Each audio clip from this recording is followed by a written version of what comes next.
오늘날 그리스도인의 예수를 믿음으로 하나님의 임재하셨다. 이것은 광야 같은 우리의 삶을 인도하신다는 의미가 있습니다. 또 영적인 구름 기둥과 불 기둥으로 우리를 보호하신다는 의미가 있어요. 그래서 우리는 하나님의 임재를 통해서 하나님의 인도하심을 경험하고 또 하나님의 능력을 통해서 이 땅을 변화시키는 삶을 사는 것이 바로 예수 믿는 사람들이, 예수 믿음으로 하나님께서 함께하는 사람들의 모습입니다. 그래서 하나님의 동행에는 자연스럽게 하나님의 능력이 나타나게 되어 있어요. 그러면 하나님의 능력이 나타나면 어떻게 되는가? 우리 쉽게 예수님의 공생애를 한번 살펴봅시다. 마가복음에 보면 예수님이 처음에 성령의 임재 가운데 안식일에 회당에서 설교를 하기 시작합니다. 그때 예수님 설교하는데 회당 안에 누가 있었냐면 많은 사람들이 있었는데 아마 그 중에 한 명이 귀신한테 사로잡힌 사람이 있었다 그래요.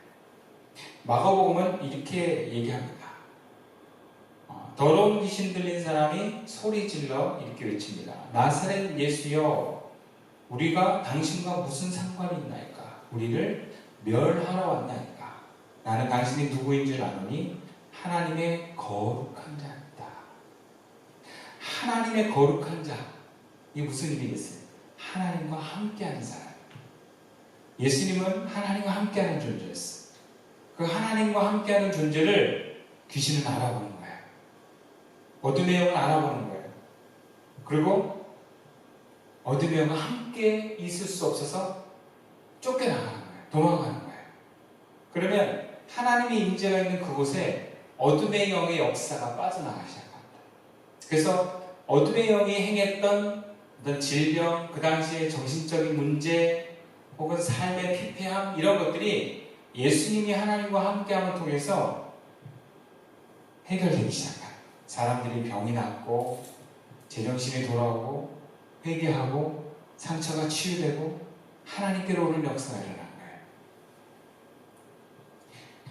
결국 예수님을 통해서 하나님의 영을 만난 이웃과 세상은 변화되었습니다. 아름답게 변화됐어요. 우리의 삶 속에서도 하나님의 임재와 하나님의 동행하심을 통해서 우리 삶의 주변이 이웃이 변화되는 줄 믿습니다. 자, 그렇다면 결과적으로 내 이웃과 주변이 전혀 아름답지 못한 가운데 처해졌다. 그럼 우리가 뭘 생각해야 되겠습니까? 하나님은 문제가 없어요. 그리스도인이 이 땅에 있는데 하나님의 문제가 없다면 무슨 얘기겠어요? 그리스도인들을 통해서 하나님의 능력이 약하거나 혹은 나타나지 않는다는 거예요.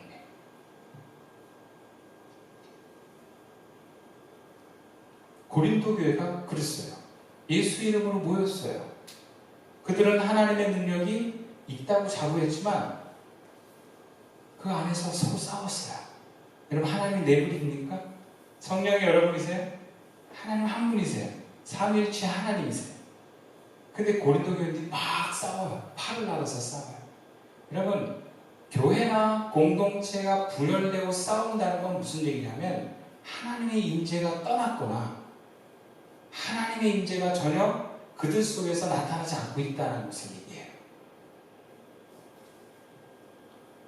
또 고린도 교회는 싸운 것뿐만 아니라 그 지역의 문화를 바꿔내지도 못했어요. 오히려 고린도 교회의 어지럽고 음란하고 이기적이고 사치스러운 문화가 교회 안으로 들어왔어요. 그래서 그 문화가 교회에서 여전히 더 나타나고 있는, 그리스도인이 하나님과 동행하면 세상을 바꿔버리는데 하나님과 동행을 잃어버리면 세상의 문화가 그리스도인을 바꿔버립니다. 그런 의미에서 그리스도인에게는 중간이 없는 것 같아요. 세상을 변화시키든지 아니면 세상에 변화되든지. 그럼 오늘날의 어떤 영적 위기가 더욱더 강해질수록 주님은 우리에게 하나님의 능력으로 살아라 라고 말씀하십니다.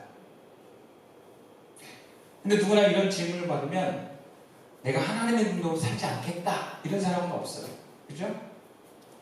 문제는 하나님의 능력으로 사는 게 뭔지도 잘 모르고 또 그렇게 사는 것을 어렵다라고 생각하기 때문에. 그렇다면 왜 어려울까요? 하나님의 능력으로 사는 게 왜 어려울까요? 막상 예수 믿는다 그러면 믿는다 그래요. 아, 나 예수 믿어요. 어떤 사람은 예수 믿어요 그러면 나 교회 다녀요 이렇게 대답하는 사람도 있거든요. 예수 믿는다는 것은 교회 다니요가 아니에요. 교회는 다니는 모습으로 나타나는 거지, 예수 믿는다는 건 내 안에 하나님이 계세요 이런 의미예요. 그러면 예수 믿는다는 사람은 다 예수 믿는다고 하는데 그러면 당신에게 하나님의 능력이 나타납니까? 물으면 약간 묵묵부답인 경우가 많습니다. 어렵기 때문일까요? 바울은 하나님의 능력으로 사는 삶을 살기 위해서 고린도 교인들에게 이렇게 권면합니다. 본문 16절 말씀입니다. 그러므로 내가 너희에게 원하노니 너희는 나를 본받는 자가 되라. 너희는 나를 본받는 자가 되라. 이것이 하나님의 능력으로 나타나는 삶을 살기 위해서 바울은 권면합니다. 바울은 고린도 교인들에게 하나님의 능력을 사는 삶에서 바울 자신을 본받고 내가 행한 대로 따라해라 이렇게 얘기하는 거예요. 하나님의 능력으로 사는 삶을 구체적으로 바울을 통해서 발견해 봅니다.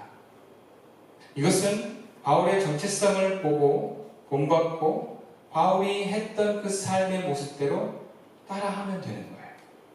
그러면 우리가 본받아야 될 바울은 누군가? 아니, 바울은 어떤 정체성을 갖고 있는가? 오늘 본문 1절과 2절 말씀입니다. 사람이 마땅히 우리를 그리스도의 일꾼이요 하나님의 비밀을 맡은 자로 여길지어다. 그리고 맡은 자들에게 구할 것은 충성이라. 바울은 자기에게 정해요. 나는 하나님의 감춰진 비밀, 즉 복음을 맡은 그리스도의 일꾼이다. 그렇게 얘기해요. 두 번째, 그래서 나는 어떻게 사는 사람인가? 2절 말씀에 일꾼으로서 나는 주인이신 그리스도께서 시키는 대로 하는 사람이다. 그렇게 얘기해요. 충성이라고 하는 단어를 통해서 주님이 시키는 대로 하는 사람이다. 이것이 바로 하나님의 능력을 나타내려는 그리스도인이 닮아야 되는 모습이다. 근데 여기서부터 막히는 사람이 있어요. 아니, 잘 살다가 갑자기 이 부분을 거부하는 사람들이 있어요. 많은 경우 우리는 내가 누구인지를 잃어버릴 때가 많습니다. 종으로서의 성숙한 그리스도인의 정체성보다는 어린 자녀로서 받아야 될 권리를 주장하는 그리스도인으로 정의하고 사는 분들이 많아요. 근데 바울은 내가 누군지 그리고 어떻게 살아야 되는지를 이렇게 정의했어요. 그리고 그런 나를 본받으래요. 우리는 하나님의 종으로 하나님의 영을 따라 사는 삶을 살 때 하나님의 능력이 나타납니다. 예수를 믿는다고 능력이 나타나는 게 아니라, 여러분, 예수를 믿어도 그냥 자녀로서만 계속 믿고 싶은 사람이 있어요. 여러분, 자녀의 특징이 뭐예요? 요구할 수 있다. 자녀들은요, 책임을 지지 않아요. 근데 자녀로의 권리를 요구할 수 있어요. 제가 우리 집에서 제일 많이 듣는 소리가 아빠예요. 아빠 뭐 해줘? 아빠 뭐 갖다 줘? 그러면 제가 그걸 해야 될 의무는 없는데 얘네들이 요구하는 걸로 제가 틀렸다고 할 수는 없어요. 그러니까 들어줘요. 왜? 자녀와 아빠의 관계니까 들어준단 말이에요. 근데 이게 언제부터 없어지냐면 크면 클수록 아빠를 부르는 횟수가 줄어져. 자기가 알아서 하기 시작해. 근데 어린이들은 계속 뭔가를 시켜요. 그래도 그거를 뭐라고 하지 않아요. 자녀니까, 어린아이니까. 우리가 예수 믿고 하나님의 자녀라고 하는 정체성에서는 하나님께 구합니다. 하나님 이거 해주세요. 하나님 도와주세요. 나쁘다라는 게 아니에요. 근데 여러분 어린아이는요 힘이 없어요. 어린아이에게는 어른만큼 혹은 이 사회를 변화시킬 지혜가 없어요. 어린아이이기 때문에 그렇습니다. 마찬가지에 신앙인으로서 어린아이는 세상을 변화시킬 수 있는 힘이 없습니다. 신앙인으로 어린아이는 하나님의 권능이 나타나지 않아요. 근데 바울은 뭐라고 했냐면 너희들이 하나님의 권능을 나타내는 그리스도인의 삶을 살기 위해서 나처럼 종으로서의 정체성을 가지고 어떻게 하면 내가 하나님의 뜻에 순종할까를 고민하라. 어떻게 하면 내가 하나님의 뜻에 충성하여서 그의 나라를 이룰까? 그러면 하나님의 권능이 흐른다는 것입니다. 결과적으로 그리스도인은 사명자로 종으로서의 삶을 살 때 하나님의 능력이 나타납니다. 그렇다고 자녀로서의 삶의 자리가 없어지는 게 아니에요. 자녀도요 크고 성숙해지잖아요. 그러면 부모에게 뭘 요구할까보다 부모를 어떻게 도와줄까를 보여요. 그게 큰 자녀들의 갖는 마음이에요. 그럼 예수님의 제자들이 예수님을 따를 수 있었던 건 제자로서의 사랑을 너무 많이 받았어요. 그분의 사랑과 은혜가 너무 넘쳐서 이제는 받는 자리에만 있는 게 아니라 예수님의 뜻을 어떻게 하면 내가 해야 할까의 관점으로 성장해 나가는 것입니다. 예수를 믿는 나는 하나님의 자녀로서의 삶만 있는 것이 아니라 사명자로서의 삶도 있다. 하나님의 능력은 그 사명자로서 자기의 삶을 알고 그리고 그 부르심 속에 순종하려고 할 때 나타납니다. 그리고 하나님의 부르심 속에 응답하는 종으로서의 삶이라는 게 여러분 만만치 않습니다. 주님의 음성을 듣고 거기서 순종하는 삶이라는 게 마냥 좋고 쉬운 게 아니에요. 어려워요. 바울은요 9절부터 13절까지 내가 하나님의 종으로서 살았던 삶의 모양을 얘기해줘요. 한번 들어보실래요? 내가 생각하건대 하나님이 사도인 우리를 죽이기로 작정한 자 같이 끄트머리에 두셨으니 우리는 세계 곧 천사와 사람에게 구경거리가 되었노라.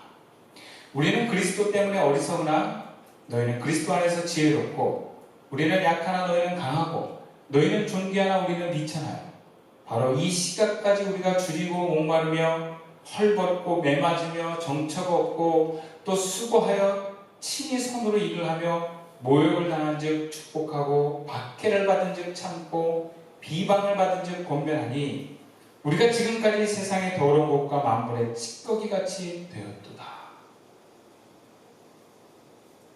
바울이 고린도 교인들에게 다른 사람 판단하지 말고 너희들 각자가 하나님의 음성을 듣고 순종하는 삶을 살아. 그러면서 내가 하나님의 소리를 듣고 순종했는데 이렇게 살았다? 근데 삶의 내용을 보니까 너무 고생으로 가득 차 있어요. 본받고 싶지가 않아요. 다시 한번 요약해서 말씀드리면 9절에는 뭐라 그러냐면 내가 하나님께 버림받은 것처럼 세상 사람들과 천사들 앞에 구경거리가 됐어. 내가 생각하기에 그렇게 느껴졌어. 하나님께서 우리를 사형당할 죄인같이 여기셨어. 자기가 생각해. 그리고 10절 고린도 교인들과 비교하면서 우리는 어리석고 약하고 조롱거리에 불과해. 11절에는요 구체적으로 우리가 그 음성을 따라 사는데 굶주리고 목마르고 몸을 따뜻하게 할 옷조차 없고 집도 없고 먹고 살기 위해서 우리가 노동하면서 살았어. 지치도록 일을 했어. 이렇게 얘기해요.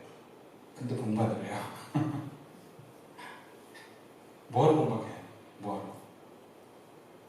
사람들에게 조롱받고 가진 거 없고 몸을 지치고 왜 이렇게 살아야 됩니까? 차라리 그런 생각 안 들어요? 야, 내가 이럴 바에는 하나님 능력은 좀 없더라도 좀 편안하고 안전하게 살면 안 될까?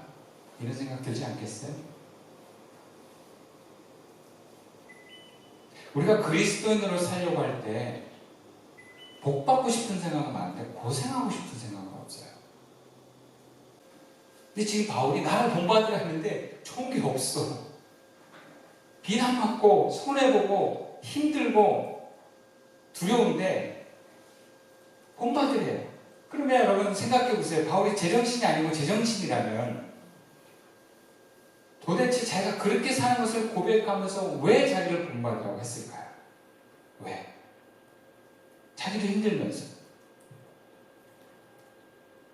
오히려 다른 사람보다 더 부자가 되고 예수 안 믿는 사람보다 더 안전하고 자기 집도 생기고 뭔가 더 좋은 일만 많아지면 남들이 다 부러워하면 예수 믿어 나 본받아 하기가 더 쉽지 않을까요? 근데 바울이 자기를 본받으라 그러면 남들이 부러워할 만한 거 있고 뭔가 빛날 만한 것이 있어야 나 본받아라 얘기할 텐데 아니 그런 거 없는데 도대체 뭘 본받으라고 하는 걸까요? 바울은 사실 자신의 이 비참한 삶을 자랑처럼 이야기하면서 고린도 교인들에게 그런 비참함의 삶을 살라고 얘기한 건 아니에요. 그것은 바울이 하나님의 뜻을 따라 살다 보니까 바울이 겪는 고난의 길이에요. 결과적으로. 근데 그럼에도 불구하고 여러분 바울이 자기를 본받으라고 하는 거는요. 자신이 있는 거예요. 뭔가 더 좋은 게 있다는 거예요. 그리고 바울의 신앙 세계관에서는 몸이 힘들고 어려운 거 그렇게 중요한 게 아니에요. 더 좋은 거. 하나님이 함께 하시는 그 즐거움. 바울은 그 확신이 있습니다. 그게 가치고 의미예요. 사람마다 자기가 의미를 두는 거를 자랑합니다. 그죠? 돈에 의미를 두는 사람은 돈을 자랑해요. 외모에 의미를 두는 사람은 외모에 가꾸는데 많은 시간과 에너지를 쓰고 그걸 자랑합니다. 남자들은 막 이렇게 몸이 막 세지고 강해지고 이런 걸 자랑해요. 근데 하나님을 사랑하고 하나님을 기뻐하는 사람은 하나님과 가까워지면 가까워질수록 그것을 자랑합니다. 바울은 그런 사람이에요. 바울은 하나님께 의미를 두는 사람이에요. 고린도 교인들에게 하나님께 의미를 두는 관점에서는 바울은 자랑할 게 있는 거예요. 하나님의 능력이 나타나는 삶을 사는 데는 내가 어렵게 살고 내가 힘든 게 큰 문제가 아니에요.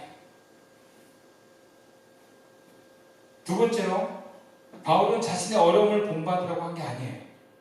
바울이 정말 본받으라고 한 것은 무엇이냐? 삶이 어렵지만 세상과 다른 모습이 있다. 그게 뭔가? 첫 번째, 오늘 본문 12절 말씀 제가 다시 읽어드릴게요. 또 수고하여 친히 손으로 일을 하며 모욕을 당한 즉 축복하고 박해를 받는 즉 참고. 바울이 다른 사람들과 다른 고린도 교인들에게 본받으라 하는 모습이 바로 이겁니다. 축복하는 거예요. 바울의 모습에서 우리가 부러운 모습이나 어떤 삶의 아름다운 모습이 발견하기 어렵더라도 그에게 아름다운 모습이 있어요. 그것은 뭐냐면 바울이 굶주리고 목마르고 자기 몸을 따뜻하게 할 옷도 없고 자기 집도 없는데 심지어 사람들이 자기를 욕하고 비난하는데 자기는 축복했다라는 거예요. 그리고 그 어려운 환경을 다 참아냈다라는 거예요. 그럼 바울의 이 축복하는 모습이 바로 우리가 본받아야 하는 모습.